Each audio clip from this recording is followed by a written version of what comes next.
Lesson 2, practice.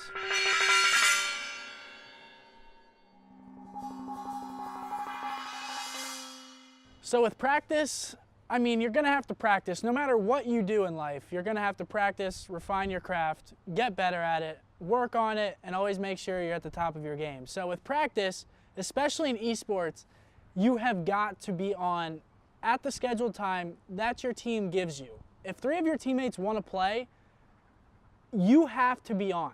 Like, there's no ifs, ands, or buts about it. You have to be on, you have to be ready. You're dedicating yourself to 3 other people. Don't be the teammate that lets your other 3 teammates down. Like, you do not want to be that guy. Again, that's just gonna tie into you guys breaking up, you guys getting into fights, arguments, and it's practice. Like, you should want to get on and you should want to play. If you want to be the best, you should want to get on, want to play, want to practice, and get better. Now we're gonna talk about good practice versus bad practice. Good practice. Good practice should be high intensity, almost tournament-like. You should be practicing how you're gonna play. If you've heard that saying before, you should be practicing how you're gonna be playing at the tournament when there's money on the line. You need to get your brain and your body ready for handling that stress of being on the main stage or being on whatever stage you're on, playing against some of the other best players in the world, because you better believe that they're gonna be practicing hard as well. You have to put in the hours, you have to be communicating as well as you can, even going into after practice. Good practice, watch film, watch theater, watch other teams, look at their strategies, look what they're doing. Try to learn things off of them. You know, you can go into so many different things in theater and just look at small things. I've learned spots, grenade spots, camping spots, a whole bunch of different things from practicing and then going back and watching theater afterwards. Now, let's talk about bad practice. Bad practice is when you get on, you just wake up from a nap, you're not mentally there, you need to get a good meal in before so you're not hungry, not complaining about that. You need to be physically ready to practice. And whenever you get on in a mindset like, I really don't want to play today, you're just gonna hurt yourself and your team. Bad practice is not communicating, not taking it seriously, joking around a lot, and by all means, it's okay to joke whenever you're practicing. Like, you can have fun whenever you're practicing, but when it gets too excessive to the point where you're not making progress and you're just going in loops, making jokes, not trying, that's whenever it turns into bad practice. Like, for example, my team, we joke around, we have fun, but whenever it's time to really practice and like if we see something's wrong, we're really gonna buckle down and we're gonna take things 100% seriously. So the common misconception about practice is that you need to put in millions and millions and millions of hours, never do anything else but practice.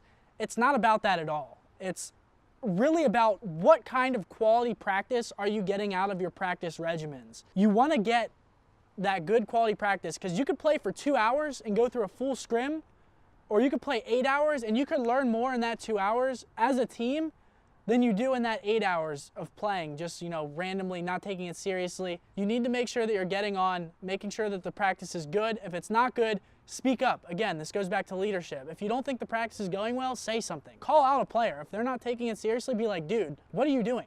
Take this seriously. Like, you need to take this practice seriously. And if they don't change, then that's just a mark of a bad player, and you don't want to team with that person. Make sure that you remember this one thing from this lesson. You can play as much as you want, but if it's not quality practice, you're not making any progress. You can play 8 hours a day, 2 hours of that could be quality. You need to make sure that you're optimizing your time while you're on the game.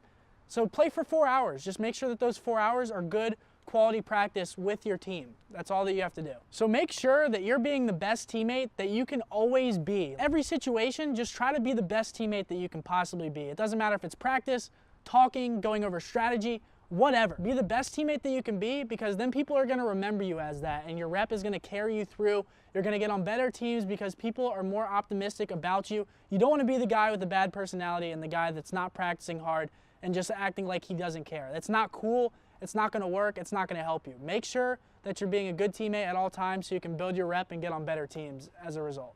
So a lot of people ask the question, what do I do if my team isn't online? How do I get good practice if I'm playing alone? Well, I'm gonna give you guys some examples of different games and what you can do. I mean, I'm not completely mastered at other games, but I do know like what you can do. So League of Legends, ranked 5s.